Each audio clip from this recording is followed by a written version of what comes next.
En este programa conoceremos el trabajo de reproducción en cautiverio del ave más bella del mundo. Un experto nos explicará por qué los dinosaurios siguen volando entre nosotros. Y descubriremos el secreto de las aves para volar.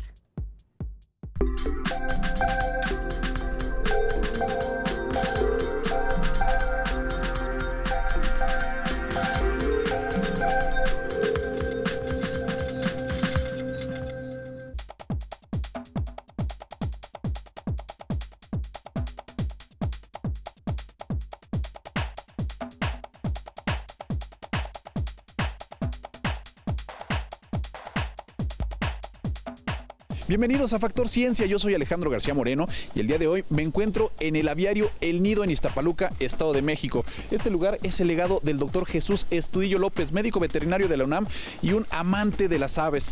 Y es por ello que este lugar hoy se considera como el tercer aviario más grande de todo el mundo por la diversidad de especies con las que cuenta. En este programa te invito a recorrerlo y aprender mucho más sobre estos animales. Quédate con nosotros.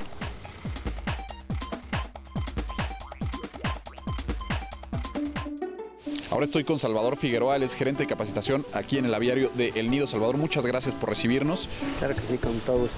Antes que nada, queremos empezar resolviéndonos un mito. ¿Los loros hablan o no hablan, Salvador? Eso, mira, aquí mucha gente que viene nos pregunta, niños también. Y los loros tenemos algo en común contigo y conmigo, que efectivamente tienen una lengua redonda como nosotros. Pero especialmente ellos no hablan, solamente imitan y reproducen sonidos. Ok, entonces esto quiere decir que no tienen... Hablar implica un proceso mental. Implica un proceso, ellos se comunican de otra forma, se comunican a través de sonidos, de reclamos, de su lenguaje corporal.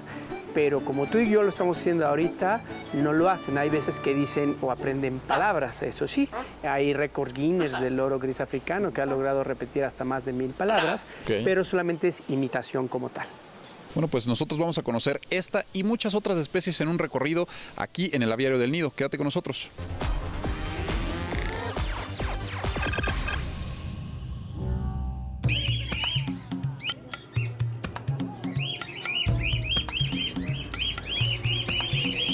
Nosotros continuamos por nuestro recorrido aquí en el Nido y estamos ahora en el aviario Manu Guayata. Sergio, ¿por qué se llama así este lugar?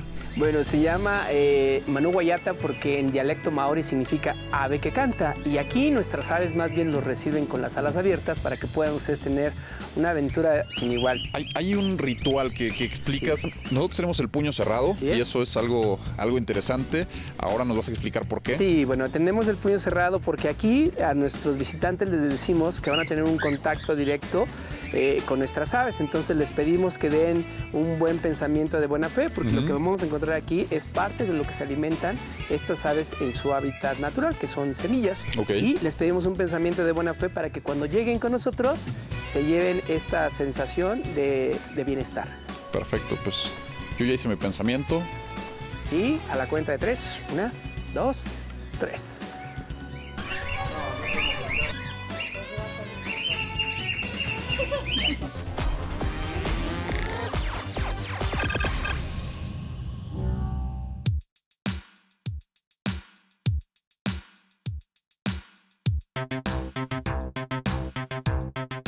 Dentro de la zoología, la rama que se encarga del estudio formal de las aves es la ornitología. No solo abarca aspectos como clasificación, distribución, anatomía y fisiología de las aves, también incluye adaptaciones evolutivas, conservación y ecosistemas. En los últimos años, esta ciencia ha buscado respuestas a cuestiones mucho más específicas como el instinto y el aprendizaje de algunas especies. Debido a su diversidad de formas, comportamiento, estructura social y grandes migraciones, la importancia de la ornitología es cada vez mayor. En nuestro país el número de ornitólogos crece cada vez más y esto es de vital importancia porque las aves son fundamentales para la vida de los ecosistemas.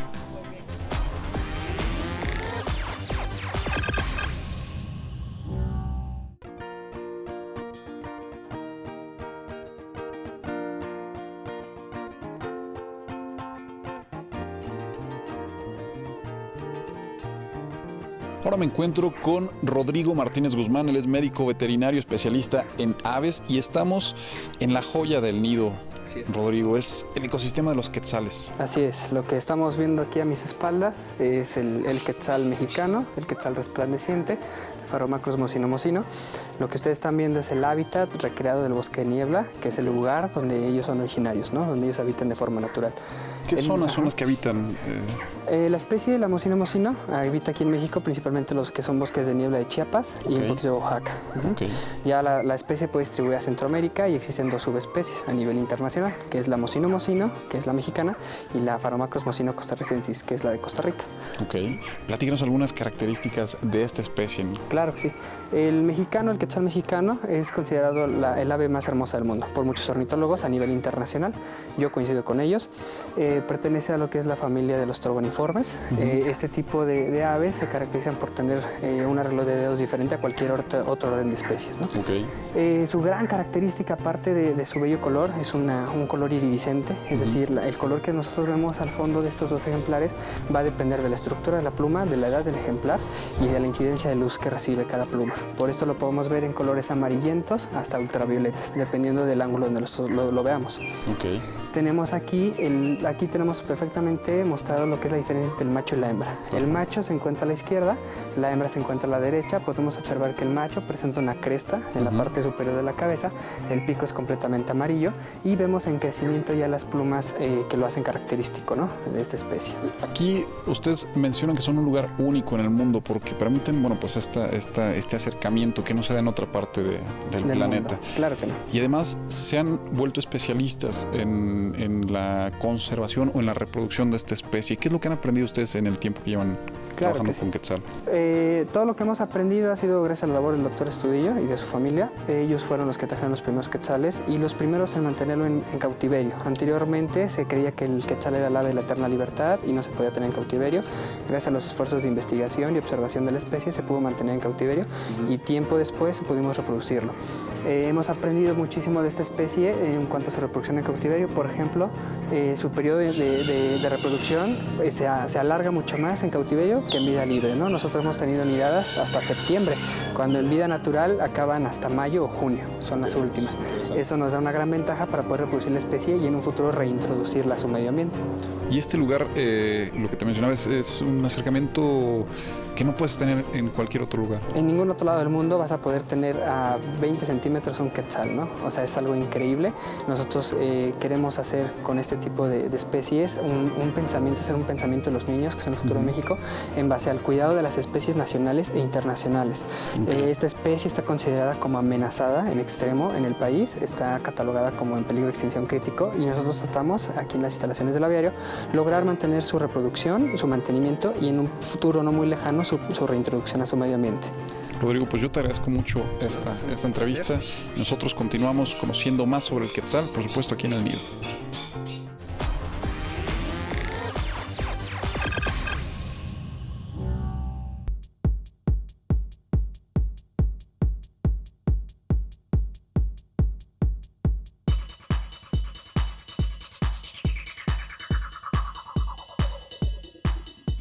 Esta es una guacamaya escarlata, es característica de Centro, Sudamérica y por supuesto de nuestro país. Aquí en México habita en Chiapas. Es un ave de tamaño mediano, puede llegar a medir hasta 1 metro de pico a cola. Lamentablemente se encuentra en grave peligro de extinción, principalmente por la caza furtiva y la destrucción de su hábitat.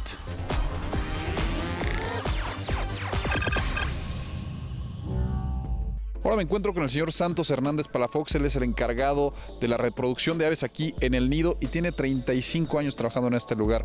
Señor, muchas gracias por recibirnos. Oye, platíquenos qué es lo que usted ha aprendido de las aves en todo este tiempo que lleva trabajando con ellas y sobre todo en una labor tan importante como hacer que perdure la especie. Ahora sí que en primera, pues la alimentación de las aves, ¿no? Los cuidados para que pues nazcan todo lo que ha nacido aquí. Ustedes es lo que hacen, ponen un nido literalmente para que ellos puedan nacer. Exactamente, les ponemos nido. Primero tienen que ser adultos, ¿no? Ponemos la pareja y se les pone el nido y pues esperar que pongan. Una vez que ponen, pues les quitamos el huevo, lo traemos a la incubadora, que son 18 días de incubación. Lo sacamos y desde ese momento en que nace hay que estarle dando de comer. Ok. En unos 15, 20 días pues lo verá uno ya con plumitas. Y ahí los estamos escuchando. Exacto. Bueno, pues nosotros continuamos en este recorrido. Quédense con nosotros. Estamos en el nido.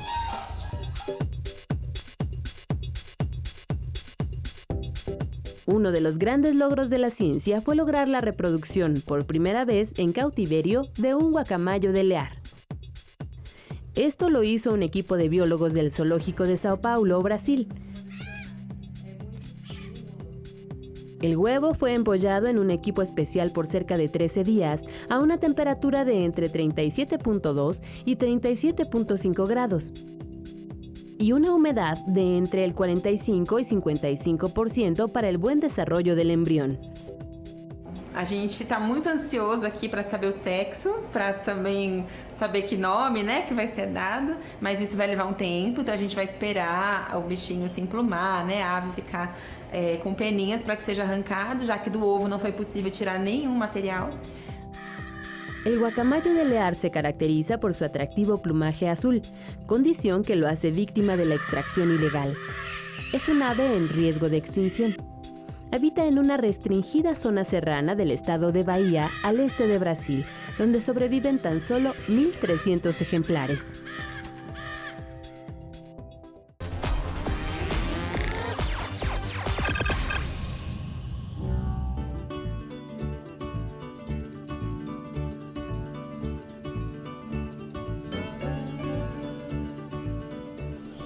Estudios paleontológicos han concluido que las aves son descendientes directos de los dinosaurios y un claro ejemplo lo tenemos aquí.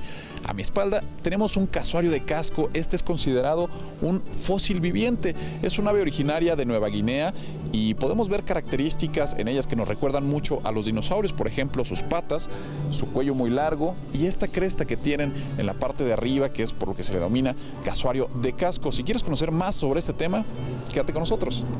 Es común pensar que las aves son descendientes de los dinosaurios. Sin embargo, podemos afirmar ahora que las aves son dinosaurios como tales. Las aves evolucionaron de un grupo de dinosaurios que se llaman terópodos, aproximadamente a finales del periodo Jurásico, y empezaron siendo dinosaurios con plumas muy primitivas. A lo largo del tiempo, esos dinosaurios con esas plumas primitivas empezaron a tener modificaciones. Las plumas se empezaron a alargar, se empezaron a formar como las plumas que conocemos ahora, tener una membrana. Antes eran solamente plumoncito o eran solamente una ramita, casi como un pelito grueso. Después de que se fueron modificando, le empezaron a dar otras oportunidades a ese grupo de dinosaurios hasta el momento en que pudieron empezar a volar. Al parecer, estos grupos de dinosaurios emplumados tuvieron dos orígenes diferentes del vuelo. Unos grupos de dinosaurios emplumados acostumbraban a subirse a los árboles y desde ahí empezaron a brincar hacia otros y utilizando las plumas como planeadores podían llegar más lejos. Otros grupos se ha visto que empezaron a tener vuelos cortos a partir de correr mucho o tener como vuelo agarrar vuelo, como decimos coloquialmente. Ganaban velocidad corriendo y las alas primitivas les permitían empezar a flotar, a tener vuelos un poquito cortos, pero desde la tierra, digamos. Es difícil encontrar fósiles de aves, sí los hay, pero es difícil porque las aves tienen los huesos huecos y eso es difícil que se fosilicen en muchas ocasiones. El más famoso de las aves primitivas es el Archaeopteryx, que vivió también a finales del Jurásico y fue de los más famosos porque fue de los primeros que se descubrieron dinosaurios tal cual emplumados. Bueno, en realidad se descubrió como un ave, pero era como una especie de eslabón perdido, se le consideró como un eslabón perdido porque tenía plumas, tenía alas, tenía las estructuras de los huesos similares a los de las aves, pero en lugar de tener pico tenía dientes como un dinosaurio pequeño.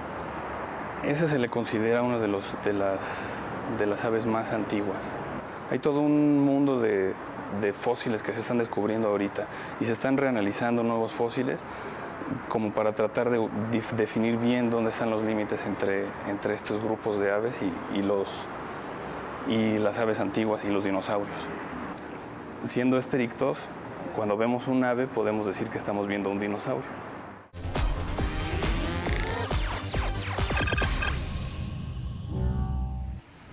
Bueno, ahora nos encontramos con un majestuoso ejemplar de águila real.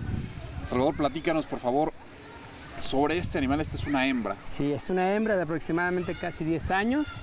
Este ejemplar está aquí como parte de embajador, donde la gente aquí pueda conocer y cargar a un águila real para que pueda verlas de cerca y efectivamente ver al águila real en vivo y en directo es una experiencia que de verdad el nido los invita para que puedan ustedes verla. Actualmente esta especie está amenazada y en peligro de extinción por la fragmentación del hábitat y la cacería furtiva también. Este ejemplar es el que está en el escudo nacional, es un símbolo de nuestro país. Efectivamente lo encontramos en los billetes, en las monedas, y es la representación de lo que fue en los aztecas cuando les comentaron que tenían que ver a una águila devorando a una serpiente en un nopal. Es un águila real. Es un águila Oye, real. platícanos del tamaño, vemos que es un ave bastante grande. ¿Cuánto pueden llegar a medir? Sí, bueno, las águilas reales en especial son de las águilas grandes, llegan a alcanzar una longitud de lo que es desde el pico hasta la base de las patas, desde 85 hasta 92, 94 centímetros. La cuerda alar, esto sí, que estamos hablando de ala a ala, llegan a medir de 2 metros hasta 2 metros 20. Ok. Son aves también bastante longevas. Esta es una hembra adulta. Sí, esta es una hembra adulta, ya lo podemos ver por la cabeza. Por lo general, cuando ya son adultos o alcanzan la madurez sexual, que es entre el 4º y 5º año, a los 10 años ya son menos la cabeza se les empieza a poner dorada. De ahí también viene el nombre de águila real o águila dorada. Ok. Platícanos sobre la fuerza de estos animales. Vemos que tienen unas garras bastante potentes. Sí, por eso son estos guantes. Sí, estos guantes son hechos de piel. Este guante lo que hace es que evita aparentemente que pueda lesionar, nada más es un protocolo de protección. Y son aves rapaces, como su nombre lo dice, que cazan a sus presas y cuando no llegan a ver presas también se pueden volver carroñeras. Y la fuerza que pueden llegar a tener en las patas, hay algunas literaturas que te dicen que más o menos son 80 kilogramos por centímetro cuadrado, es muy fuerte y pueden llegar a lesionar y a fracturar a sus presas cuando las capturan. Ok. Bueno, pues alguna otra recomendación que nos puedas hacer cuando estamos cerca de un animal como estos. Hay que tener mucho respeto. Sí, mucho cuidado. Les recomendamos que siempre que ustedes puedan acercar a un águila, a un halcón, no hay que llegar a tocarlos directamente. Los manejadores les dicen cómo y tener mucho cuidado porque también estos animales han sido venerados y respetados por nuestros antepasados. Hoy en día es un ejemplo que se puede. El nido tiene un programa de reproducción de águila real en cautiverio. Este ejemplar está aquí como embajador. Y podemos ver que es un ejemplar de aproximadamente 4,800 aproximadamente. Llegan a pesar hasta 5 o 6 kilogramos. Y esta hembra está aquí, les repito, para que la gente pueda conocer de la biología de la especie y admirarla y verla aquí en el aviario El Nido. Sin duda, el águila real, un símbolo de nuestro país. Continuamos en este recorrido. Hola, soy Uriel Álvarez Martínez y a mí me gustaría saber por qué vuelan las aves. Las aves tienen muchas adaptaciones por las que pueden volar, por las que son capaces de volar. Probablemente las principales son las plumas, ¿no? Las que les dan soporte para el vuelo y las que son las principales involucradas para volar. Por ejemplo, las alas de las aves están muy bien adaptadas para comenzar el vuelo. Hay una sección de plumas que se llaman plumas primarias que están insertas en los huesos de lo que vendrían siendo la mano para nosotros, porque digamos que las aves tienen una estructura de las alas que es prácticamente la misma que nosotros de los brazos. Estas plumas son las plumas primarias que les dan la fuerza inicial para poder volar. Las plumas secundarias son las que le siguen después de las primarias y las que le ayudan a permanecer en vuelo. Pero digamos que las primarias son las que dan ese impulso inicial. El acomodo de las plumas es bien importante y bien interesante también porque están acomodadas a manera de persianas. Haz de cuenta que cuando ellos baten las alas hacia abajo, las persianas se cierran. Entonces hace que todo el aire se quede por debajo de la mayoría del aire y esa presión que ejerce el aire las ayuda a impulsarse hacia arriba y la presión del aire por arriba disminuye porque el aire puede cruzar más rápidamente. Cuando vuelven a aletear hacia arriba para agarrar otra vez impulso, las persianas se abren y entonces pasa el aire a través de esas persianas para que entonces cuando vuelvan a batir las alas, el aire otra vez quede atrapado y entonces vuelva a impulsarse hacia arriba. Bueno, todas las aves, a lo mejor no todas las aves actualmente vuelan, pero todas las aves, excepcionalmente todas, tuvieron antepasados que volaron por lo menos. Por ejemplo, el avestruz tuvo antepasados que alguna vez volaron. Todas las aves provienen de antepasados que alguna vez volaron. Entonces, hay algunas aves que no vuelan porque desarrollaron adaptaciones que les permitió más vivir, están mejor adaptadas a vivir en la tierra, por ejemplo, o en el agua. En el caso de los pingüinos, por ejemplo, estas alas ya no servían para volar, pero en cambio se convirtieron en una especie de aletas que les permite impulsarse debajo del agua y poder nadar con mayor rapidez.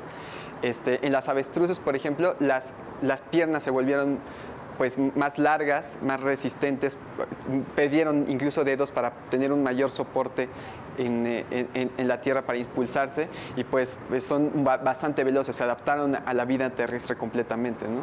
Pero todas las aves alguna vez volaron.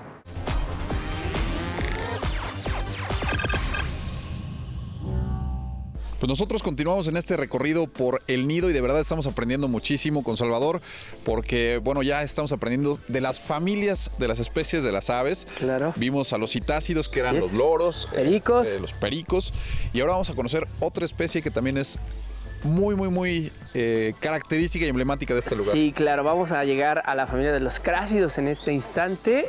Vemos una especie que es bastante interesante y atractiva, que es el paujil copete de piedra. Sí, así es.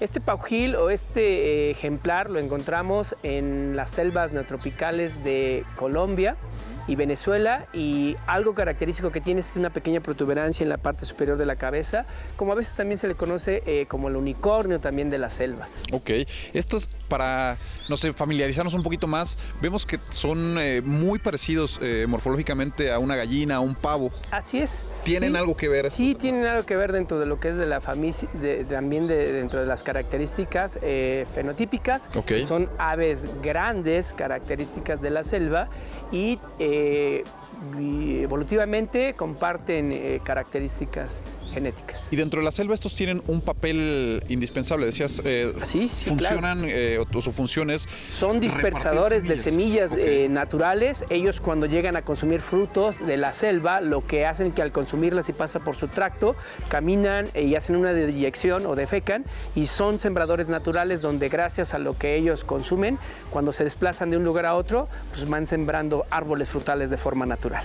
Bueno, pues ahí está, paujil copete de piedra. Acuérdense muy bien que es una ave que no está en México. Así es, no la encontramos aquí en las selvas de nuestro país. Sin embargo, los primos que los encontramos aquí en México hace alusión al ocofaisán y al pavón cornudo. Pues ahí está. Continuamos aprendiendo más aquí en El Nido.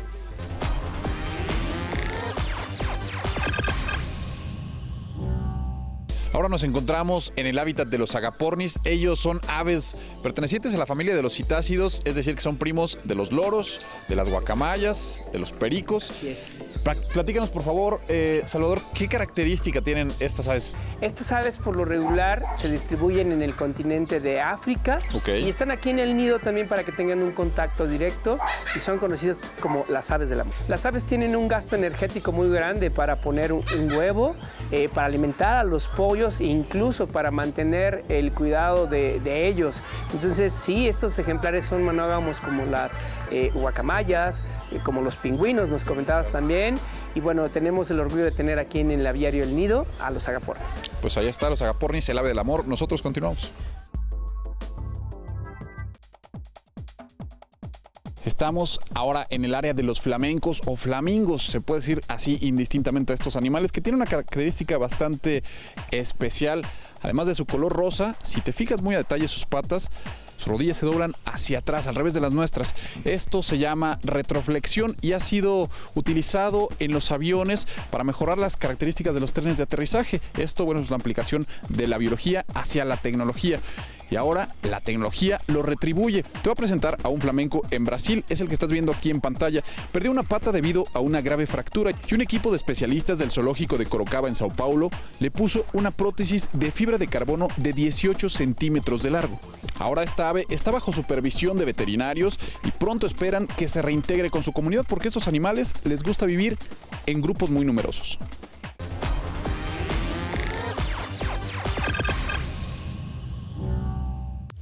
Una de las áreas que más me gustó aquí en el nido es el área de las aves rapaces, porque aquí pude conocer de cerca al águila real, este majestuoso ejemplar que, bueno, habita desde Alaska, Canadá, Estados Unidos, incluso en nuestro país. Lamentablemente se encuentra en grave peligro de extinción, aunque esta ave puede llegar a vivir hasta 50 años. También pudimos conocer a los búhos cornudos. Se les llama así porque en la cabeza tienen unas plumas que asemejan a una especie de cuernos. También en las patas cuentan con plumas bastante gruesas que les ayudan a defenderse de las mordeduras de serpientes o de ratas. Y otro de los que también me llamó muchísimo la atención es el halcón peregrino. Esta ave ostenta el récord de velocidad en el reino de las aves, ya que en caída libre puede alcanzar hasta 280 kilómetros por hora, una velocidad que aprovecha para cazar. Espero que hayas disfrutado de este recorrido en el aviario de El Nido, en Iztapaluca, Estado de México, donde puedes convivir así de cerca con las aves. Te recuerdo que puedes seguirnos en Twitter, Facebook, visitar nuestro portal o descargar cualquiera de nuestros programas a través de iTunes. No olvides que seguimos investigando lo que ocurre en el mundo de la ciencia y la tecnología para llevarlo hasta tu pantalla. Yo soy Alejandro García Moreno y esto fue Factor Ciencia. Te espero la próxima semana.